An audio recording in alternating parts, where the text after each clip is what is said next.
la benvinguda a una persona que ja hem escoltat breument aquest matí, saludar-nos a la inauguració de la jornada.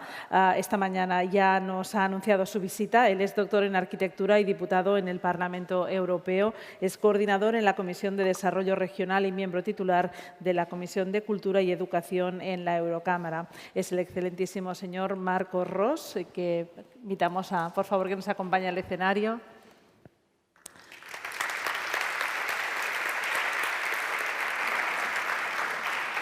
Señor Ros, permítame que le indique que se acerque mucho al micrófono porque si no hemos tenido algún problema de sonido. Adelante.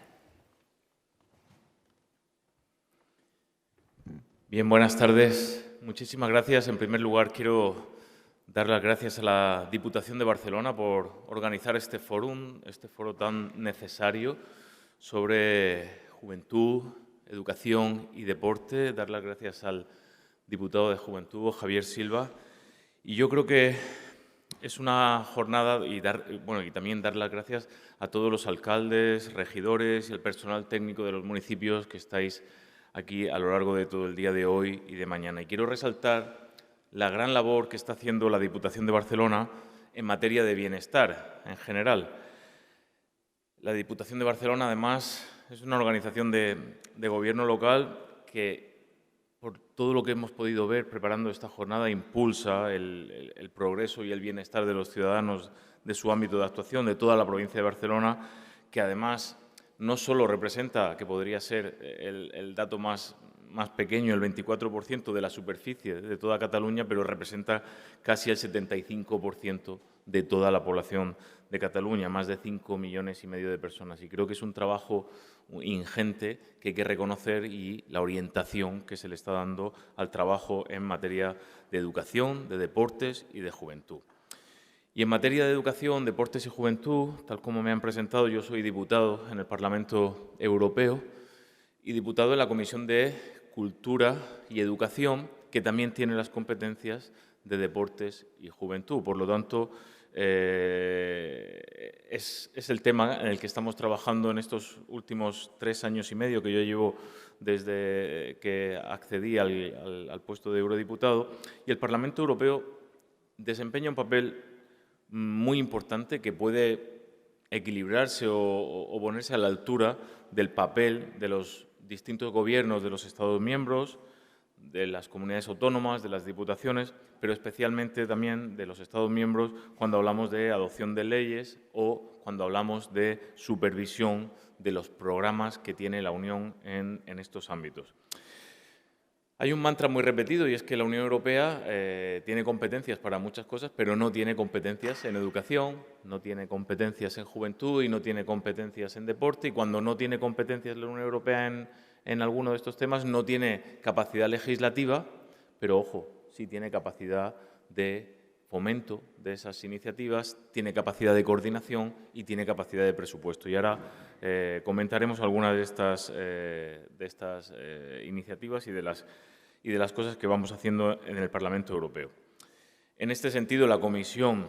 de Cultura y Educación es responsable, por ejemplo, de programas tan importantes como el programa Erasmus+, que tanto hace para la educación, la formación, la juventud y el deporte, de programas como Europa Creativa, que apoya a todos los sectores culturales y creativos europeos, o del programa del Cuerpo Europeo de Solidaridad, que es un programa del cual disfrutan en toda la Unión Europea, especialmente los jóvenes, un programa de voluntariado, que especialmente son los jóvenes quienes disfrutan de él. Pero esta comisión a la que yo pertenezco de Cultura también es responsable de todos los aspectos en general culturales de la Unión, la difusión de la cultura, el patrimonio cultural, la diversidad cultural y lingüística de la Unión Europea, también de la educación, ahora vamos a hablar de ello, de la política audiovisual, de la información, de los medios de comunicación, aspectos culturales y educativos de la sociedad de la información, de la juventud, del deporte. En definitiva, un abanico de temas muy amplios, entre los cuales se encuentran precisamente los que hoy estáis tratando, hoy y mañana: educación, juventud y deporte. Así que voy a hacer un pequeño repaso a qué estamos haciendo en el Parlamento Europeo y qué estamos haciendo en la Unión Europea para impulsar estas 3 políticas. Empezaré por educación, que es el tema en el que dentro de esa comisión yo tengo más responsabilidad y he sido ponente de muchos de los informes que hay, y como somos bastantes diputados en esa comisión, cada uno pues más o menos tenemos las parcelas repartidas. Vuelvo a insistir en lo que he dicho antes. Siempre hay un mantra en esa comisión y cada vez que viene alguien, es que la Unión Europea no tiene competencias en educación. Bien, pues no teniendo competencias en educación, la Unión Europea creó hace más de 35 años un programa que ha revolucionado el mundo de la educación en la Unión Europea. Y es el programa Erasmus en origen, que hoy es Erasmus+. Acaba de cumplir 35 años. Es un programa que además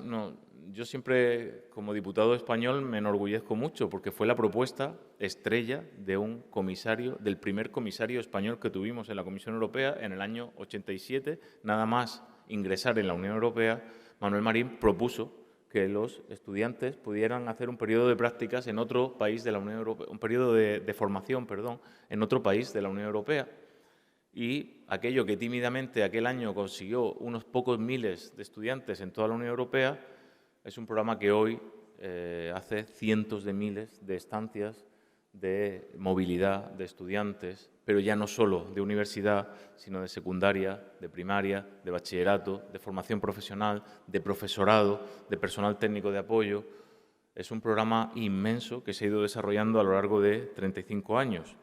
Es un programa que pretende lograr la cooperación entre los Estados miembros, la calidad, la inclusión, la innovación al nivel de las organizaciones políticas y en el ámbito de la educación, la juventud y el deporte. Y además es un programa que actualmente se ha convertido en un programa que pretende facilitar también la participación de organizaciones a muy pequeña escala y, sobre todo, desde la última legislatura, el programa Erasmus está especialmente focalizado en atender a las personas con menos oportunidades, las personas que tienen algún tipo de discapacidad física, psíquica o sensorial, las personas que, siendo inmigrantes, se encuentran en el territorio de la Unión Europea, las personas que viven en territorios alejados de la Unión Europea, dentro de la Unión Europea, pero alejados del territorio, las regiones ultraperiféricas. Y yo me enorgullezco de que en la negociación que se realizó durante los años 19 y 20, nada más empezar la legislatura, cuando se estaba debatiendo el presupuesto para la Unión Europea, propusimos desde el Parlamento Europeo, llevamos ya años propusiendo triplicar el presupuesto del programa Erasmus. No lo conseguimos, pero conseguimos duplicarlo. Y se duplicó porque el Parlamento Europeo estuvo pidiendo la triplicación y hemos pasado a tener 26.000 millones de euros para el periodo 2021 y 2027. Así que muchas veces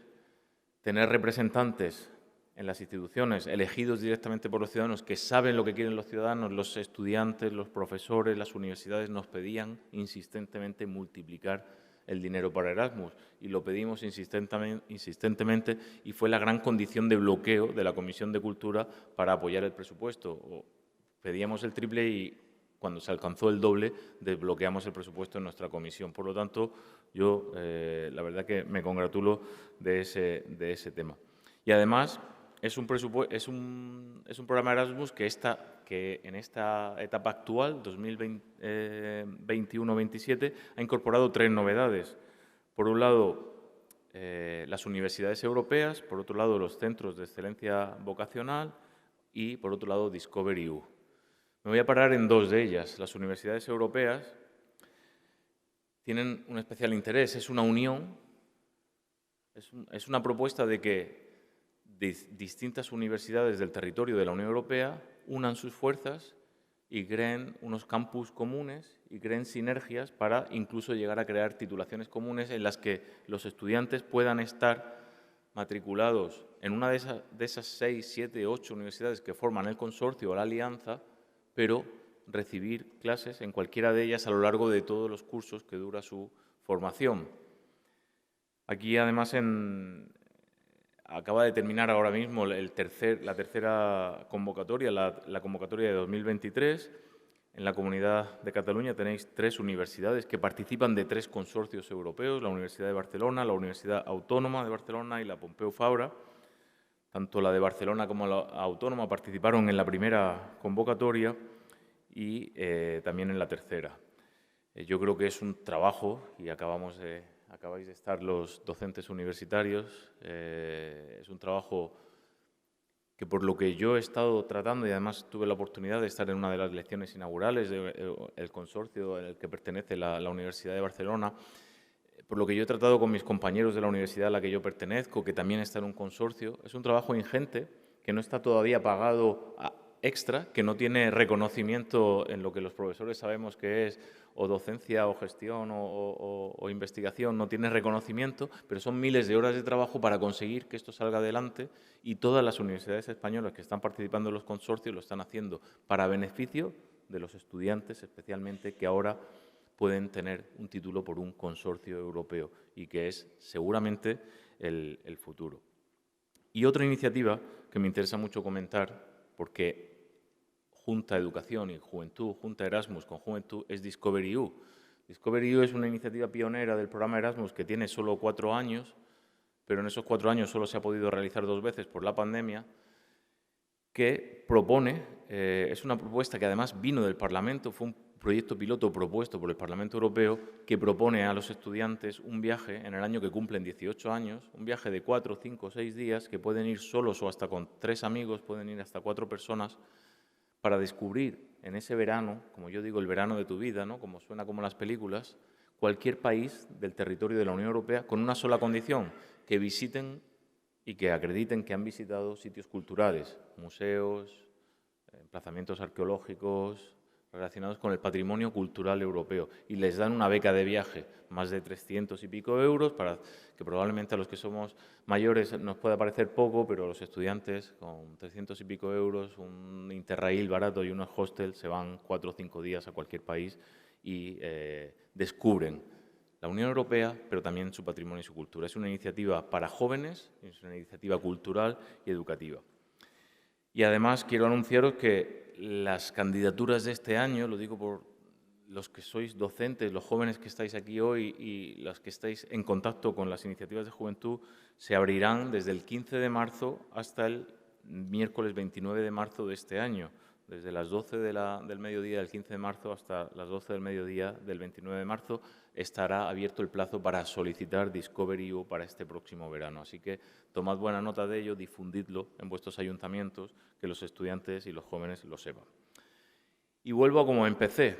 No teníamos competencias en educación, pero hemos creado el programa Erasmus, que es el programa que más ha hecho por los valores europeos y porque la juventud de hace 40 años que empezó a viajar en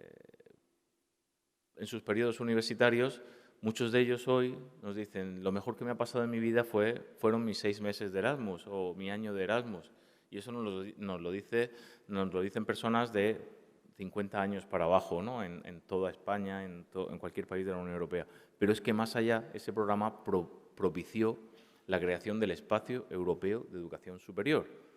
que, no teniendo competencias, consiguió que todos los sistemas educativos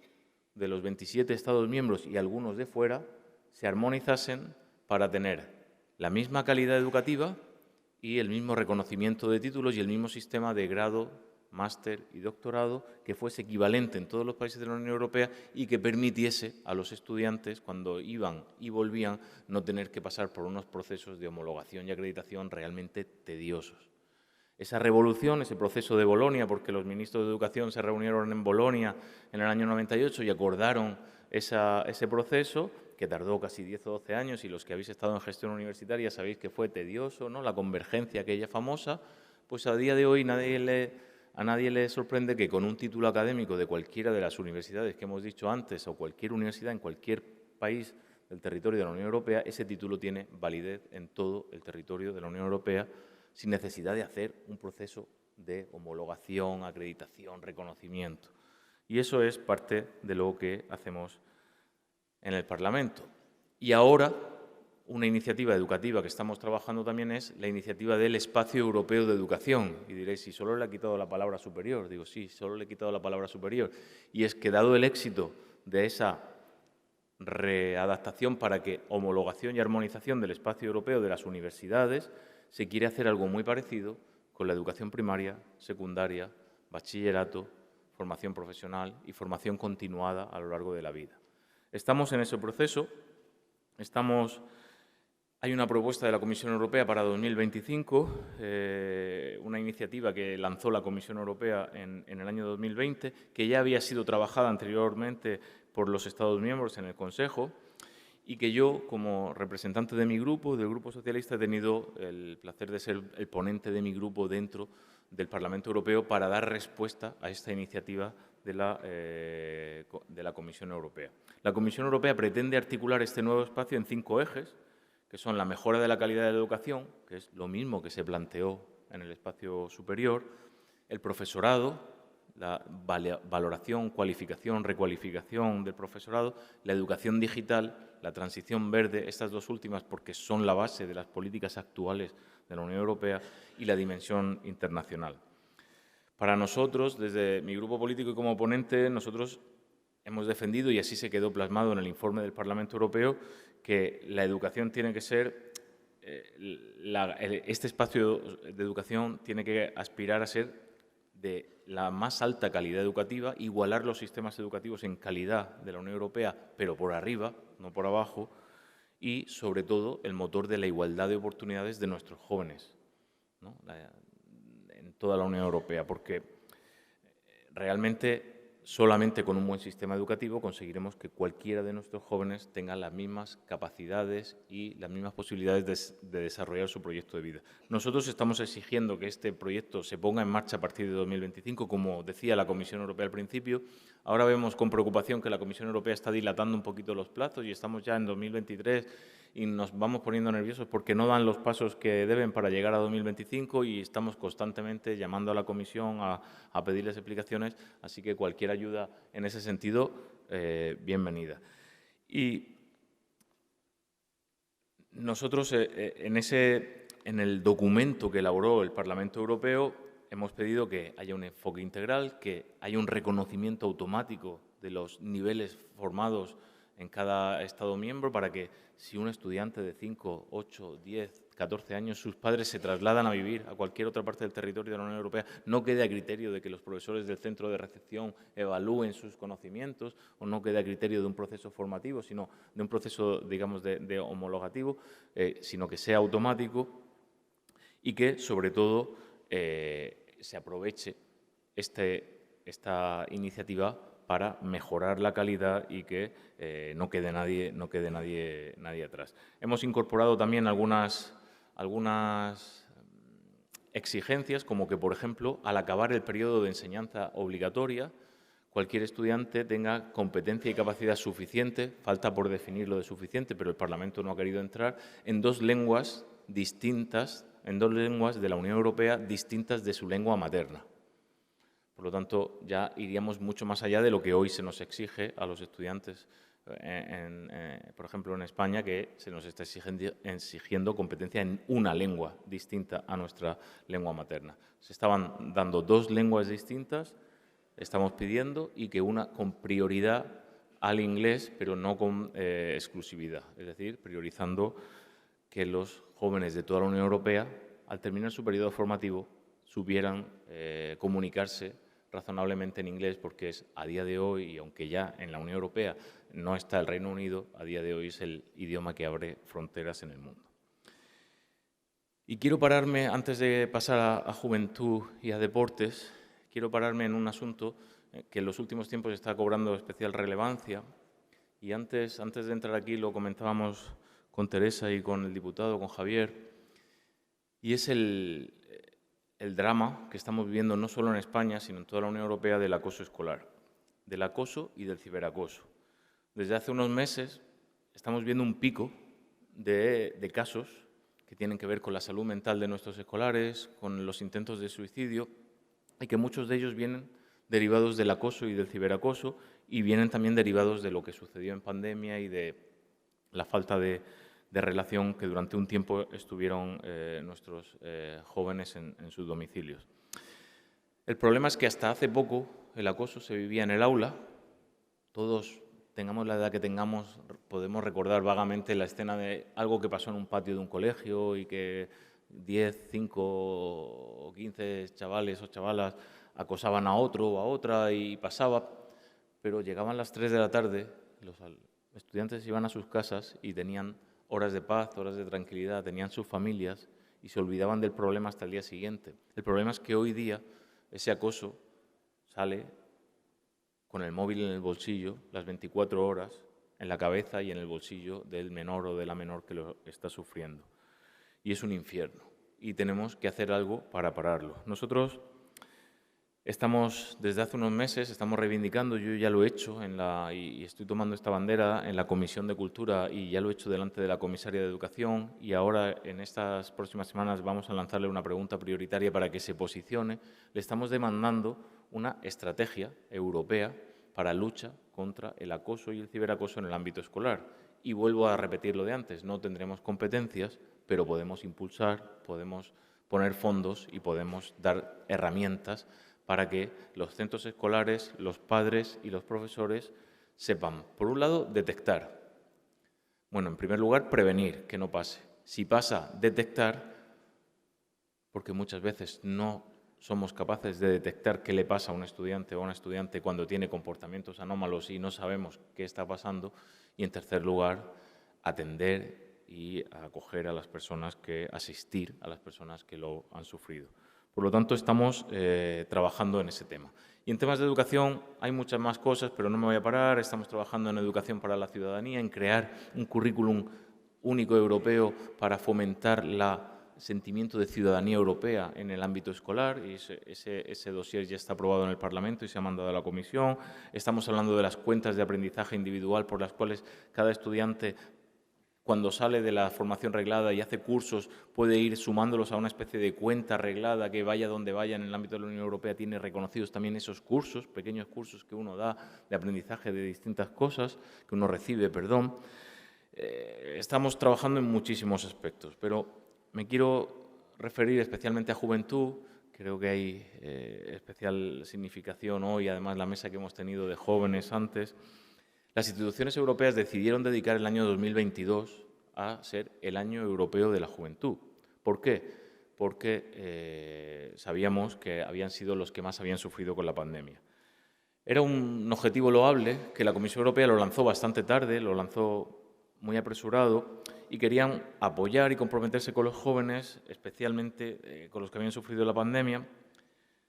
Nosotros desde el Parlamento hemos sido muy críticos, no por el hecho en sí, al revés, estamos muy de acuerdo en que había que dedicar un año a la juventud, sino porque la Comisión Europea lo lanzó tarde y ha tenido muy poca repercusión. Es probable que incluso alcaldes, regidores, incluso no hayáis sabido o no os haya llegado que el año 2022 era el Europeo de la Juventud o os haya llegado ya muy tarde. Se empezó a trabajar muy tarde. Por eso se alargó hasta el 9 de mayo de 2023, es decir, todavía estamos en el Año Europeo de la Juventud. Y nosotros estamos trabajando para que el legado llegue más allá de 2022 y de 2023. Tenía 4 objetivos: apoyar a los jóvenes para que superen los efectos de la pandemia, capacitarlos para que se conviertan en ciudadanos activos, informarles sobre las oportunidades que ofrece la Unión Europea para su desarrollo e integrar la visión de juventud en todos los ámbitos de la Unión Europea. Estos objetivos se integraron en base de políticas que ya estaban en marcha: la Garantía Juvenil Europea, la Estrategia Europea para la Juventud y, bueno, ahora estamos pidiendo que se constituya el legado de ese Año Europeo de la Juventud y le estamos pidiendo que haga una comisión de seguimiento de esos 4 objetivos principales, que los evalúe y que informe al Parlamento sobre las contribuciones concretas que ha tenido este año para desarrollar la Estrategia Europea de Juventud y la Agenda de Trabajo de la Unión Europea de Juventud. Y hay otro ámbito en que hay mucho margen de mejora en juventud, que es la implicación de los jóvenes y la participación en la toma de decisiones. Y por eso, desde el Parlamento hemos pedido que se adopte una iniciativa que nos ha llegado del Foro Europeo de la Juventud, que es el test de juventud de la Unión Europea, de las políticas de la Unión Europea. Es un mecanismo que lo que pretende es, cada vez que se va a aplicar una política, de lo que sea, de agricultura, de transportes, de sanidad, que se haga un test de cómo afecta eso a la juventud y en qué medida puede mejorar la calidad de vida de los jóvenes. Por lo tanto, nosotros lo hemos pedido, o sea, hemos recogido, mi grupo ha recogido el guante del Foro Europeo de la Juventud y lo está pidiendo que ese test se aplique. Y por último, también tenemos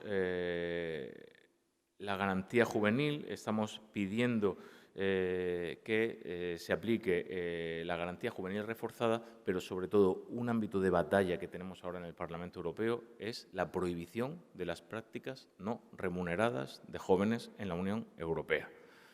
Y eso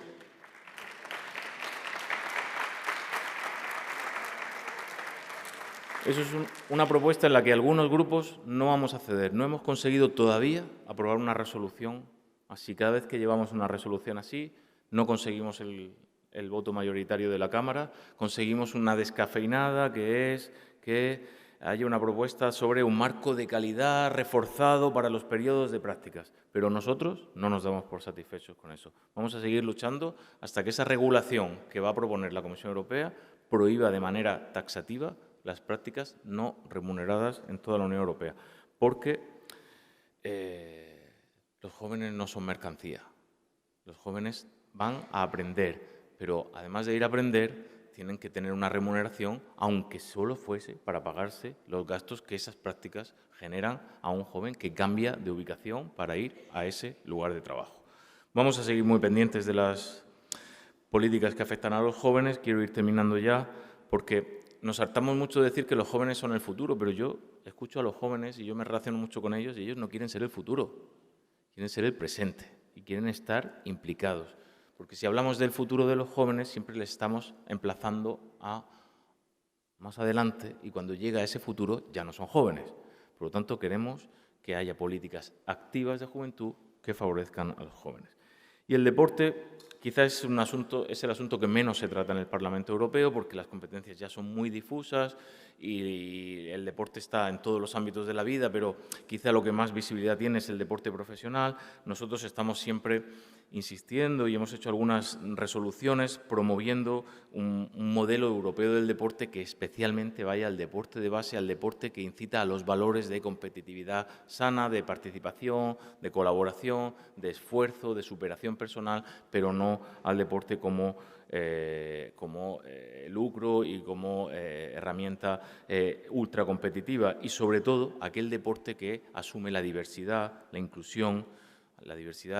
de todo tipo de minorías étnicas, de minorías religiosas, de igualdad entre hombres y mujeres, de personas con discapacidad. Eso tiene que estar incorporado en una estrategia europea del deporte. Y hemos defendido también, en buenas prácticas de deporte, yo participé en un dossier que tenía que ver contra la piratería en vivo de los deportes. Es un tema que en España está ya bastante resuelto porque salió una ley, pero en la Unión Europea no estaba tan resuelto, y es que, bueno, aunque haya lucro con el deporte de alta competición, ese lucro es lícito y está regulado, y entonces situaciones como las que se vivían en España hace unos años, ¿no?, donde cada partido o cada retransmisión de motociclismo o de automovilismo estaba pirateada siempre y todo el mundo la veía, eso generaba muchos perjuicios para el propio ámbito deportivo que luego puede redistribuir en el deporte de base. Hemos hecho un informe en el Parlamento que es legislativo y que ahora se está negociando y que lo que hace es intentar que no se socaven la sostenibilidad de una parte esencial de nuestro tejido social. A modo de resumen, y seguro me habré dejado algunas cosas en el ámbito quizá de la educación, que es donde más se está trabajando, estas son las principales líneas y las principales políticas que la Unión Europea está trabajando ahora en la recta final de 1 año y medio que nos queda de legislatura. Y quiero terminar reflexionando sobre algo que habéis citado en el preámbulo de vuestras jornadas, que es lo que dice el sociólogo Anthony Giddens, que educación, deportes y juventud son políticas de vida, y por eso nosotros estamos tratando de mejorar con nuestras acciones políticas en el Parlamento y presionando a la Comisión, que es quien gobierna, la vida de los jóvenes a través del deporte, de la educación y de todas las políticas de juventud. Muchas gracias.